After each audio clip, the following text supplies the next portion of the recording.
The white ceiling tiles of the military medical facility had become Nathan Blake's entire universe for the past 6 weeks, a grid of standardized squares that he'd memorized down to the tiny imperfection in tile number 43 that looked suspiciously like a crescent moon. He'd been awake for approximately 4 minutes and 37 seconds when Dr. Lisa Park entered with her usual combination of professional competence and carefully concealed concern. "Good morning, Nathan. How are the dreams today?" Nathan shifted in the bed that had become both sanctuary and prison, trying to organize thoughts that felt like they belonged to someone else. "Same as always. Silver hair, eyes that glow like starlight, and a voice that says my name like it means something important. But every time I try to focus on the details, they slip away like smoke," Dr. Park finished, consulting her tablet with the practiced efficiency of someone who had heard this conversation daily for weeks.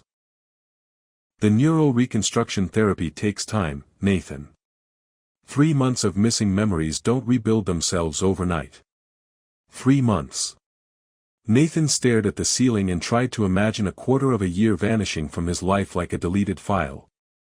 "And you still can't tell me what happened during those months? Why I was found drifting in space in a damaged escape pod with injuries that should have killed me?" Dr. Park's hesitation was brief but noticeable. "The official report indicates you were involved in a classified diplomatic mission that encountered unexpected complications.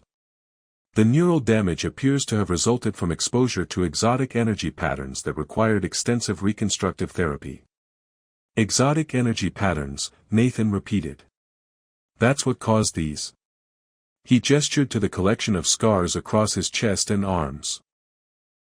Intricate, silvery lines that looked less like injury marks and more like decorative patterns designed by someone with an artistic appreciation for human anatomy. "The scarring is consistent with controlled energy discharge rather than traumatic injury," Dr. Park admitted. "Almost as if your body was adapted to channel forces that normally don't interact with human physiology." Nathan sat up, ignoring the familiar dizziness that accompanied sudden movements.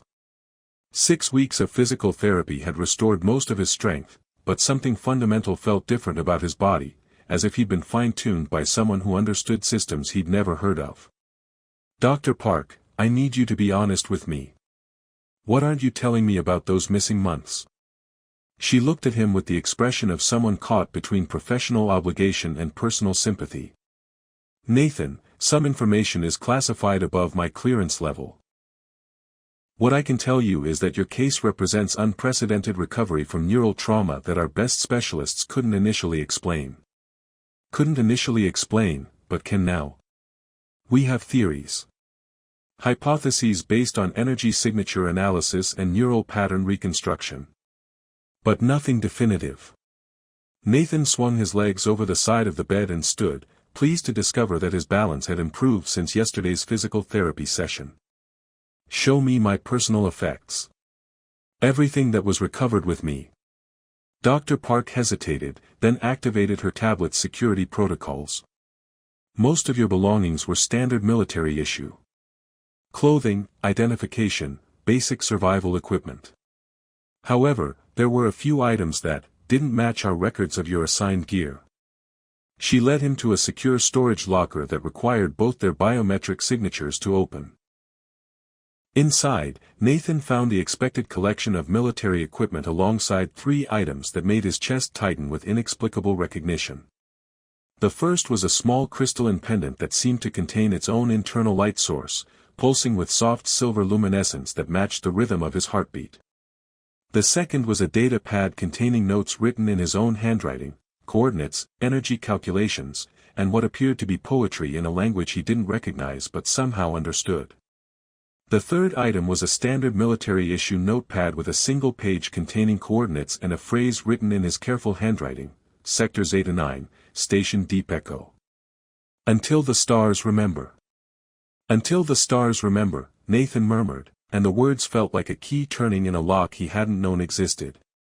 "You recognize the phrase?" Dr. Park asked, watching his expression with scientific interest. Maybe. It feels familiar, but I can't place the context." Nathan picked up the crystalline pendant, and the moment his fingers made contact, the world exploded into sensation.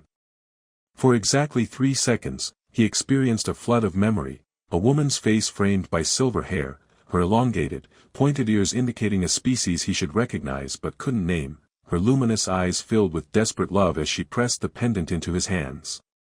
Her voice echoed in his mind, "Keep this, Nathan. No matter what they do to your memories, keep this and remember that someone loves you across all the distances between stars." The memory vanished as quickly as it had come, leaving Nathan gasping and clutching the pendant while alarms began sounding throughout the medical facility. "Nathan." Dr. Park's voice seemed to come from very far away. "Nathan, can you hear me?" He looked at her through vision that was somehow enhanced, able to see the energy patterns surrounding every electronic device in the room. His reflection in the mirror showed eyes that glowed with faint silver light, exactly like the ones from his dreams. "Dr. Park," he said carefully, "I think my missing memories are trying to come back." The pendant pulsed in harmony with his heartbeat, and for a moment Nathan could swear he heard that familiar voice whispering his name with desperate tenderness, "I never forgot you, human." "Computer," Dr. Park called out, "emergency medical scan of Lieutenant Commander Blake. Full neural and energy analysis." As the scanning beam surrounded him, Nathan held the pendant close to his chest and tried to understand why its warmth felt like coming home to a place he'd never been. Through the facility's reinforced windows, he could see stars that seemed to pulse in rhythm with the crystal's light, as if the universe itself was trying to remind him of something important. "The energy readings are unprecedented," Dr. Park reported to someone through her communicator. "His neural patterns are attempting to reconstruct around blocked memory engrams. We may need to contact the specialists who handled his initial treatment." Nathan barely heard her words. He was focused on the pendant's gentle pulsing and the growing certainty that someone, somewhere in the vast galaxy, was looking for him with the same desperate intensity that filled his dreams. "Doctor," he said quietly, "those coordinates in my notes.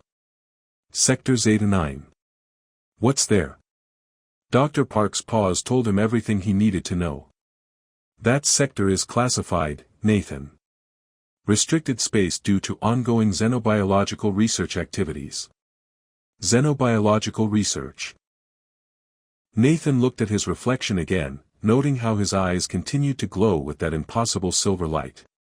"And you think that's a coincidence?" "I think," Dr. Park said carefully, "that your recovery is going to be more complicated than anyone anticipated." Nathan smiled, and for the first time since waking up in the medical facility, the expression felt genuine. "Dr. Park, I'm starting to think complicated might be exactly what I need." The pendant pulsed brighter, and Nathan could swear he felt something responding from somewhere far beyond Earth's atmosphere, a presence that had been searching for him with the patient determination of someone who had promised never to give up. Whatever had happened during his missing 3 months, whoever had loved him enough to give him something to remember them by, Nathan was going to find the truth. Even if it meant defying every classified barrier between him and the stars that seemed to whisper his name. The administrative offices of the Meridian Medical Facility looked exactly like every other bureaucratic nightmare Kaela had encountered during 8 months of searching for Nathan Blake, complete with forms that required information she didn't possess and staff members who spoke in euphemisms designed to reveal nothing useful. She sat in the waiting area wearing her carefully constructed human disguise, conservative business attire, subdued makeup, and specialized contact lenses that concealed the luminous quality of her natural eye color. Dr. Kaela Thorne.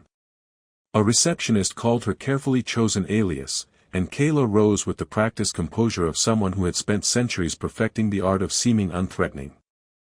Dr. Lisa Park emerged from an office that screamed, overworked medical professional, extending a hand that Kaela shook while carefully suppressing her natural energy signature.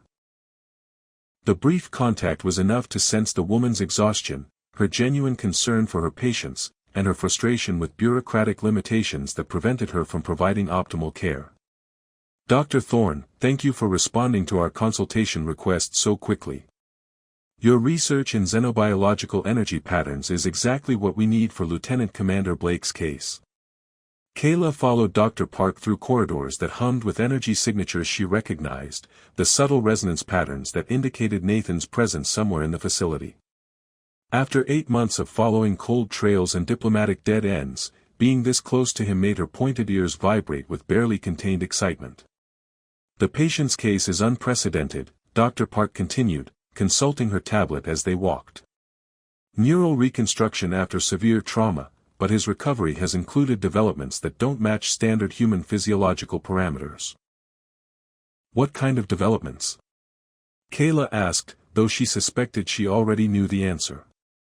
Enhanced energy sensitivity, unusual neural patterns that suggest exposure to non-human consciousness structures, and physical scarring that appears to be decorative rather than traumatic. Dr. Park paused outside a door marked with standard medical privacy warnings. Dr. Thorne, I have to ask, in your xenobiological research, have you encountered cases where human consciousness could be enhanced through contact with alien energy sources? Kaela felt her carefully maintained composure crack slightly. Such cases would be extremely rare, she said carefully. Why do you ask? Because Lieutenant Commander Blake exhibits signs of consciousness expansion that our specialists can't explain. His neural patterns include structures that shouldn't exist in baseline human brains. The door opened, and Kaela saw Nathan for the first time in 8 months. He looked exactly as she remembered. The same kind eyes, the same unconscious habit of running his hand through his hair when confused, the same stubborn set to his jaw that appeared when he was trying to solve a problem. But when their eyes met, there was nothing. No recognition. No spark of the consciousness bond that had once connected them across impossible distances. He looked at her the way humans look at strangers, polite interest tinged with curiosity about why this particular stranger was supposed to help solve his medical mystery. Lieutenant Commander Blake, this is Dr. Kaela Thorne, the xenobiology specialist I mentioned, Dr. Park said. She's here to consult on your energy sensitivity issues. Nathan stood and extended his hand, and Kaela had to concentrate to keep from trembling as their fingers made contact. Through the brief touch, she could sense the neural blocks that had been installed in his mind, sophisticated barriers designed to prevent him from accessing memories related to their relationship. Dar. Thorne, Nathan said, and hearing him speak her false name with no recognition in his voice felt like having her heart carved out with surgical precision. Dr. Park tells me you're an expert in alien energy interactions with human physiology. I specialize in consciousness interface studies, Kaela replied, proud that her voice remained steady. Dr. Park mentioned you've been experiencing unusual energy sensitivity since your recovery. That's one way to put it, Nathan said with the wry humor she remembered loving. I can apparently identify exotic energy signatures by taste. I hum songs in languages I don't recognize, and sometimes my eyes glow silver for no reason I can explain. Kaela's pointed ears, hidden beneath her carefully styled hair, twitched at his description. Those were all residual effects of their consciousness bond, abilities he had developed during their months together, capabilities that should have been erased along with his memories. Fascinating, she managed. Would you be willing to undergo some specialized testing? I have equipment that might help identify the source of these abilities. Dr. Park looked between them with the expression of someone who sensed undercurrents she couldn't identify. Dr. Thorne, would it be possible to conduct your tests in conjunction with our standard neural monitoring? Lieutenant Commander Blake's case has generated interest from several research divisions. Kaela nodded, though her attention was focused on Nathan's energy signature. Despite the neural blocks, despite 8 months of separation, despite the Mind Wiper's best efforts, she could still sense the resonance patterns that had once connected their consciousness. The bond was damaged, suppressed, but not completely destroyed. Nathan, she said, then caught herself. Lieutenant Commander Blake, have you experienced any breakthrough memories? Fragments of experience from your missing time period? His expression shifted, becoming more guarded. Why would you ask that specific question? Because energy sensitivity of the type you're exhibiting typically results from prolonged exposure to consciousness-expanding influences. If you had contact with advanced beings during your missing months, traces of that contact might manifest as recovered memories. Nathan's eyes, those wonderful, familiar eyes, studied her with new intensity. Dr. Thorne, your questions are very specific. Almost as if you have theories about what might have happened to me. Kaela felt trapped between her desperate desire to restore his memories and the knowledge that pushing too hard could trigger the neural safeguards designed to protect his reconstructed mind. I'm simply trying to understand the parameters of your condition. The parameters of my condition, Nathan repeated slowly. That's an interesting way to phrase it. Almost as if you think my condition is the result of something specific rather than random trauma. Dr. Park intervened before Kaela could respond. Lieutenant Commander, Dr. Thorne is here to help. Her research methods might provide insights that traditional medical approaches have missed. Nathan's expression softened. I'm sorry, Dr. Thorne. I don't mean to sound suspicious. It's just, for 8 months, I've been getting vague answers about what happened to me. When someone arrives with specific questions about consciousness expansion and recovered memories, it makes me wonder if there's more to my case than I've been told. Kaela looked at him, this man she had loved across species barriers, whose mind had once been so perfectly attuned to hers that they could share thoughts before either of them finished thinking them, and realized that the Nathan she had searched for across the galaxy was still there, buried beneath layers of artificial barriers but fundamentally unchanged. Nathan, she said softly, then caught herself again. Lieutenant Commander, what if I told you that your instincts are correct? That there is more to your case than you've been told, and that the answers you're looking for might be more extraordinary than anything you've imagined? His eyes widened slightly, and for a moment Kaela saw a flicker of the recognition she'd been hoping for, not conscious memory, but some deeper level of awareness responding to her presence. Then I'd say, Nathan replied, that I'm ready to find out exactly how extraordinary my forgotten life really was. Kaela felt her heart do something that might have been described as blooming. The man she loved was still there, still brave enough to face impossible truths, still willing to trust someone who claimed to have answers to questions he couldn't yet remember asking. In that case, she said, let's begin. The specialized testing chamber Dr. Thorne had requisitioned looked more like a meditation room than a medical facility, complete with adjustable lighting, harmonic resonance generators, and monitoring equipment that hummed with the kind of advanced technology Nathan didn't remember seeing before but somehow recognized.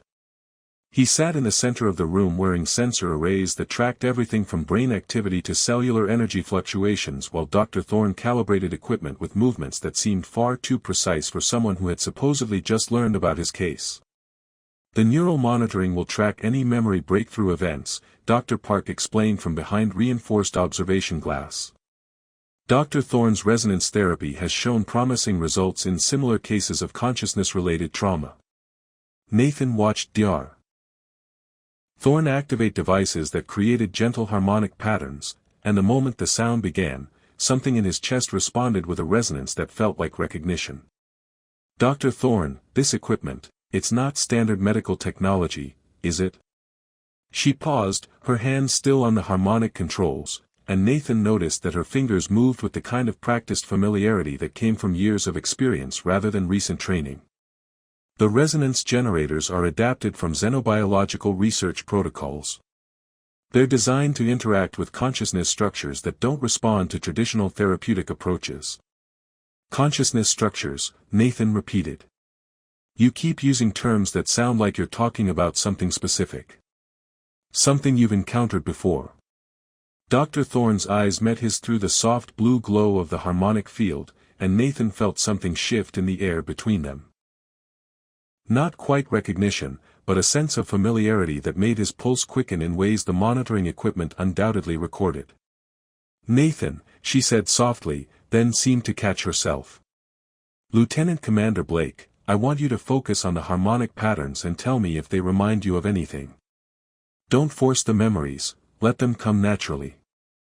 The resonance frequencies shifted, becoming more complex, and Nathan felt his consciousness expand in ways that should have been impossible. The testing chamber seemed to dissolve around him, replaced by fragments of memory that felt more real than the present moment.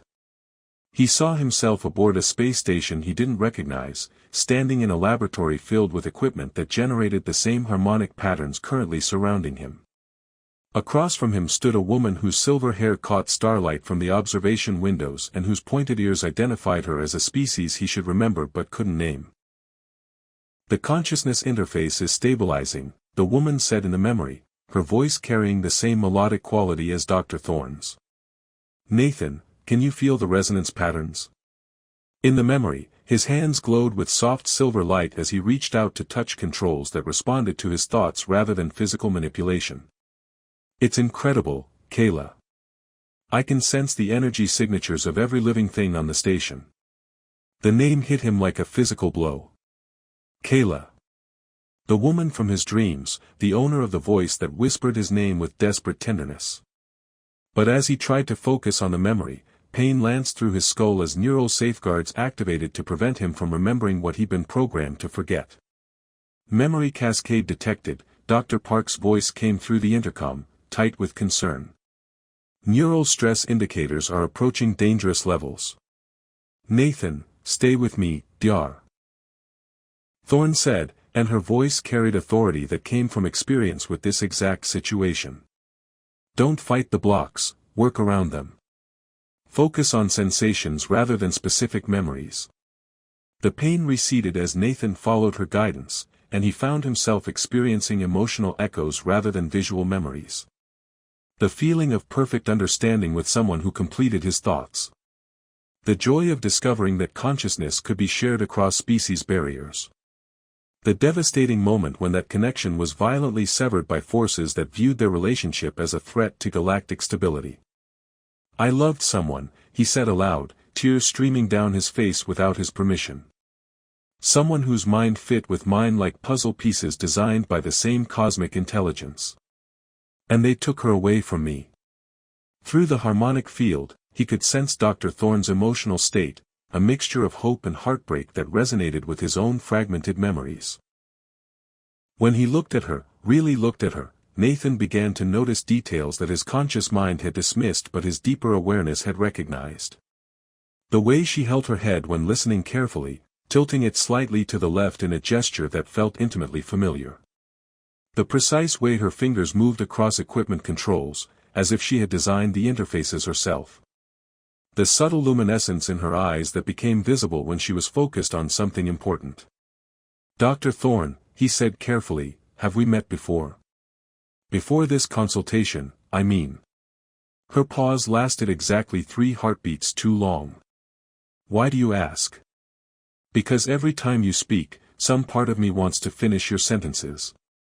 Because you seem to know exactly how to calibrate this equipment to interact with my specific neural patterns. Because when I look at you, I feel like I'm remembering something important that I've been forced to forget. The monitoring equipment registered spikes in both their bioelectric fields as Dr. Thorne struggled with a decision that Nathan could sense was tearing her apart. Nathan, she said finally, what if I told you that the woman you loved is closer than you think?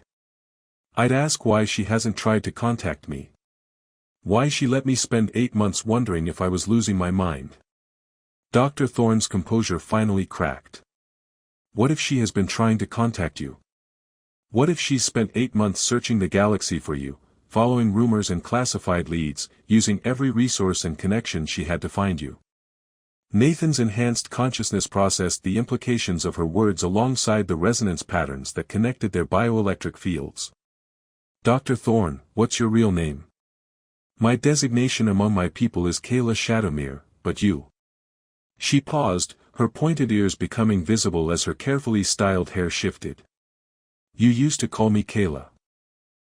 The neural blocks screamed in protest as Nathan's suppressed memories fought to surface, but this time he didn't fight the pain. He let it wash over him as fragments of their time together crystallized into coherent recollection. Research Station Deep Echo, where they had worked together on consciousness interface projects that pushed the boundaries of what both species thought possible. Stolen moments in observation lounges where they watched binary stars dance around each other while their own minds learned to move in perfect synchronization. The gradual realization that their professional partnership had evolved into something that challenged the fundamental assumptions both civilizations held about interspecies relationships. Kaela, he whispered, and the name felt like coming home after a long journey through hostile territory. I never forgot you, human, she replied, her voice breaking with 8 months of carefully contained desperation. Not for a single day. Not for a single moment. The harmonic resonance amplified their emotional connection, creating feedback loops that overwrote the neural blocks through pure intensity of feeling. Nathan experienced the full return of his memories of their relationship, every shared thought, every moment of perfect understanding, every promise they had made before military forces from both civilizations tore them apart. The memory restoration is causing dangerous neural stress, Dr. Park announced through the intercom. We need to halt the session immediately. No, Nathan said, reaching toward Kaela as alarms sounded throughout the facility. I won't lose her again. I won't let them take away what we had. But the neural overload was already overwhelming his reconstructed mind. As consciousness slipped away, Nathan felt Kaela's presence in his thoughts one more time, not as a memory this time, but as a current reality promising that she would never let him face the darkness alone again. I'll find a way to restore everything they took from us, she whispered as his awareness faded. I promise, Nathan. This time, I won't let them win. The medical facility's emergency protocols had never been designed to handle a situation where a patient's neural reconstruction was being overwhelmed by memories too powerful for artificial barriers to contain. Nathan lay unconscious in the intensive care unit while his brain activity displayed patterns that Dr. Park's equipment couldn't interpret, consciousness structures that seemed to exist partially outside normal spacetime, reaching towards something that responded from beyond the facility's walls.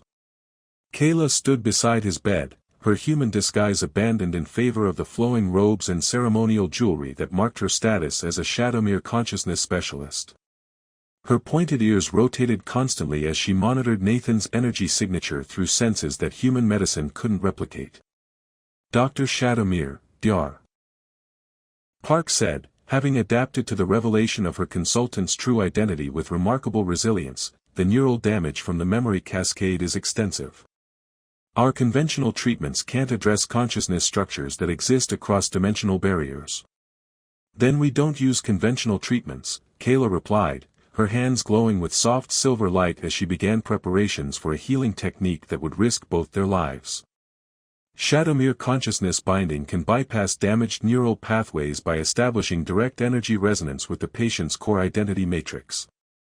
And the risks? Kaela looked at Nathan's still form, remembering every moment of their months together, every shared thought and emotion that had made them more than the sum of their individual consciousness. If his mind rejects the binding, the feedback will destroy my consciousness permanently. If the binding succeeds but his memories are too damaged to reconstruct, he may never be the person I fell in love with. And if you do nothing? He dies, and the galaxy loses the first successful human Shadowmere consciousness partnership in recorded history. Dr. Park nodded toward the monitoring equipment that surrounded Nathan's bed like technological prayer candles. What do you need from me? Keep the medical staff away and monitor our combined life signs. If both our energy signatures flatline simultaneously, use the emergency protocols to separate us before the binding becomes permanent. Kaela moved to Nathan's bedside and placed her hands on either side of his head, feeling the damaged neural pathways that the mind wipers had created to block his memories of their relationship. The artificial barriers were sophisticated, designed to prevent exactly the kind of consciousness restoration she was attempting. Nathan, she whispered, letting her energy signature expand to encompass his dormant consciousness. I need you to remember who we were together. Not the individual memories they tried to erase, but the feeling of being part of something larger than either of us alone. The consciousness binding activated, and Kaela felt her awareness merge with Nathan's damaged mind. Instead of the chaotic storm of conflicting memories she'd expected, she found herself in a space that looked like the observation lounge of Research Station Deep Echo, the place where they had spent their happiest moments together. Nathan stood at the wide window. The medical facility's emergency protocols had never been designed to handle a situation where a patient's neural reconstruction was being overwhelmed by memories too powerful for artificial barriers to contain. Nathan lay unconscious in the intensive care unit while his brain activity displayed patterns that Dr. Park's equipment couldn't interpret, consciousness structures that seemed to exist partially outside normal spacetime, reaching towards something that responded from beyond the facility's walls. Kaela stood beside his bed, her human disguise abandoned in favor of the flowing robes and ceremonial jewelry that marked her status as a Shadowmere consciousness specialist. Her pointed ears rotated constantly as she monitored Nathan's energy signature through senses that human medicine couldn't replicate. "Dr. Shadowmere, Dr. Park said, having adapted to the revelation of her consultant's true identity with remarkable resilience. "The neural damage from the memory cascade is extensive. Our conventional treatments can't address consciousness structures that exist across dimensional barriers." "Then we don't use conventional treatments," Kaela replied, her hands glowing with soft silver light as she began preparations for a healing technique that would risk both their lives. Shadowmere consciousness binding can bypass damaged neural pathways by establishing direct energy resonance with the patient's core identity matrix. "And the risks?" Kaela looked at Nathan's still form, remembering every moment of their months together, every shared thought and emotion that had made them more than the sum of their individual consciousness. "If his mind rejects the binding, the feedback will destroy my consciousness permanently. If the binding succeeds but his memories are too damaged to reconstruct, he may never be the person I fell in love with. And if you do nothing? He dies, and the galaxy loses the first successful human Shadowmere consciousness partnership in recorded history." Dr. Park nodded toward the monitoring equipment that surrounded Nathan's bed like technological prayer candles. "What do you need from me?" "Keep the medical staff away and monitor our combined life signs. If both our energy signatures flatline simultaneously, use the emergency protocols to separate us before the binding becomes permanent." Kaela moved to Nathan's bedside and placed her hands on either side of his head, feeling the damaged neural pathways that the mind wipers had created to block his memories of their relationship. The artificial barriers were sophisticated, designed to prevent exactly the kind of consciousness restoration she was attempting. "Nathan," she whispered, letting her energy signature expand to encompass his dormant consciousness. "I need you to remember who we were together. Not the individual memories they tried to erase, but the feeling of being part of something larger than either of us alone." The consciousness binding activated, and Kaela felt her awareness merge with Nathan's damaged mind. Instead of the chaotic storm of conflicting memories she'd expected, she found herself in a space that looked like the observation lounge of Research Station Deep Echo, the place where they had spent their happiest moments together. Nathan stood at the wide windows, looking out at binary stars that danced around each other in gravitational harmony. He turned when he sensed her presence, and his smile carried 8 months of separation and longing. "Kaela," he said, and his voice carried the warmth she remembered from their stolen moments between official duties. "I knew you'd find me." "Your memories," she said, looking around at the perfect recreation of their shared sanctuary. "The neural blocks are still there," Nathan confirmed. "But consciousness is more than memory, isn't it? They could block my ability to remember specific events, but they couldn't erase the shape you left in my mind when our awareness learned to move together." Kaela felt tears she hadn't realized she was capable of crying. "Nathan, I'm so sorry. I should have found a way to prevent them from taking you. I should have." "You should have done exactly what you did," Nathan interrupted, moving closer until she could feel his energy signature harmonizing with hers. "You searched for me across the galaxy. You never gave up. You found a way to reach me even when they'd erased every trace of our connection. The binding process will restore your memories, but it will also alert both our governments to what we're doing," Kaela warned. "They'll try to separate us again." Nathan's smile carried the same stubborn determination she'd fallen in love with aboard Deep Echo. "Then we don't give them the chance." "Kaela, during these 8 months, what have you learned about consciousness binding theory?" "That our connection was unprecedented. That the military scientists from both species have been trying to replicate it with other subjects. That they failed because they approached it as a weapon rather than a partnership. And what does that tell you about the true nature of what we achieved?" Kaela felt understanding dawn like sunrise after the longest night. That it wasn't just a consciousness bond. It was evolution. The next step in interspecies cooperation. Exactly. So when we restore my memories and return to baseline reality, we don't just get back what we had before. We become proof that our civilizations can grow beyond the limitations they've imposed on themselves. The consciousness binding deepened, and Kaela felt Nathan's full personality returning as the neural blocks dissolved under the force of their combined will. His memories of their time together